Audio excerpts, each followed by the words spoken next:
तर बघा आता नेक्स्ट प्रॉब्लेम आहे, हा स्ट्रेट लाईनचा प्रॉब्लेम बघा, प्रॉब्लेम नंबर सी. तर प्रॉब्लेम काय दिलेला आहे, find the intercept of the line 2x + 3y = 6 on both axis. मग बघा ही जी लाईन आहे ही काय करते, दोन्ही ॲक्सिसला एक्स आणि वायला काय करते, इंटरसेप्ट करते. आणि आपल्याला काय करायचे, ते इंटरसेप्टिंग पॉईंट फाइंड आउट करायचे. म्हणजे एक्स ॲक्सिसला कुठल्या पॉईंटला इंटरसेप्ट करणार आहे आणि वाय ॲक्सिसला कुठल्या पॉईंटला इंटरसेप्ट करणार आहे. ठीक आहे. तर मग बघा याचं सोल्युशन. तर इथं दिलं आहे, find the intercept of line 2x + 3y = 6 on both axis. ठीक आहे. तर गिवन लाईन काय आपली, इथं लिहायचं गिवन लाईन 2x + 3y = 6. हे काय गिवन लाईनचं इक्वेशन आहे. जर लाईन दोन्ही ॲक्सिसला जर इंटरसेप्ट करीत असेल तर आपल्याला त्याचं स्टँडर्ड इक्वेशन काय राहतं, equation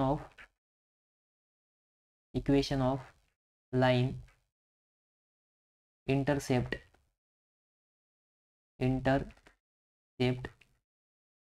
both axis, intercept the both ॲक्सिसला इंटरसेप्ट करणार लाईनचं इक्वेशन काय राहतं, तर ते इक्वेशन राहतं बघा, x/a + y/b = 1. मग आपल्याला काय करावं लागेल, आता ही लाईन दोन्ही ॲक्सिसला इंटरसेप्ट करते, मग ह्या लाईनच्या इक्वेशनला ह्या फॉर्ममध्ये आणावं लागेल. तर मग हे लाईनचं इक्वेशन काय दिलेलं आहे आपल्याला बघा, तर लाईनचं इक्वेशन दिलेलं आहे 2x + 3y = 6. आता ह्या साईडला आपल्याला काय करायचं आहे, 1 आणायचं आहे. मग 1 आणण्यासाठी काय करावं लागेल, तर 6ने डिवाइड करावं लागेल पूर्ण इक्वेशनला दोन्ही बाजूनी. मग इथं लिहायचं 2x/6 + 3y/6 = 6/6. मग बघा इथं 6/6 काय होणार, कॅन्सल होणार, म्हणजे 1 येणार. ठीक आहे. मग इथं 6/6 कॅन्सल झाला. मग या बाजूला काय राहिलं, 1 राहिलं. आणि ह्या साईडला काय राहिलं बघा, आता इथं काय आहे की हा 2 आहे आणि वरती काय आहे 2 आहे. मग 2 / 6 काय होणार बघा, 2 1 = 1 आणि 2 3 = 6. ठीक आहे. आणि 3 1 = 1 आणि 3 2 = 6. म्हणजे इथं काय येणार आहे, x/3 + y/2 = 1. मग बघा आता हे इक्वेशन याच्यासारखं दिसतंय. ठीक आहे. तर मग याचा अर्थ काय आहे की a आपल्याला 3 भेटलं आणि b = 2 भेटलं. तर मग आपल्याला दोन्ही इंटरसेप्ट भेटले बघा. तर मग इथं लिहायचं x इंटरसेप्ट =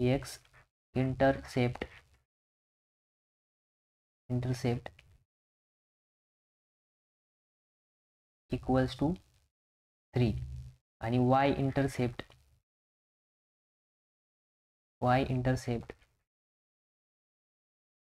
= 2. म्हणजे काय आहे की ही लाईन x ॲक्सिसला 3 पॉईंटवर इंटरसेप्ट करणार आहे आणि y ॲक्सिसला 2 पॉईंटला इंटरसेप्ट करणार आहे. मग बघा जर आपल्याला जर कोऑर्डिनेट सिस्टम आपण जर ड्रॉ केलं, सपोज आपण इथं काय करू, कोऑर्डिनेट सिस्टम ड्रॉ करू. ठीक आहे. मग हा आहे y ॲक्सिस आणि हा आहे x ॲक्सिस. ठीक आहे. ही काय आहे, कोऑर्डिनेट सिस्टम आहे. काय आहे, कोऑर्डिनेट सिस्टम. मग या कोऑर्डिनेट सिस्टमवरती इथं काय राहणार आहे, x ॲक्सिसला 1, इथं 2, इथं 3. ठीक आहे. हे कोणता ॲक्सिस आहे, x ॲक्सिस.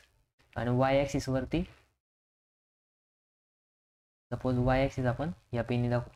मग इथं आहे 1, त्याच्यानंतर ना इथं आहे 2, इथं आहे 3. ठीक आहे. मग बघा आता x ॲक्सिसचं कोऑर्डिनेट काय आलं, तर x ॲक्सिसला 3 पॉईंटला इंटरसेप्ट करणार आहे, म्हणजे हा पॉईंट आहे. ठीक आहे.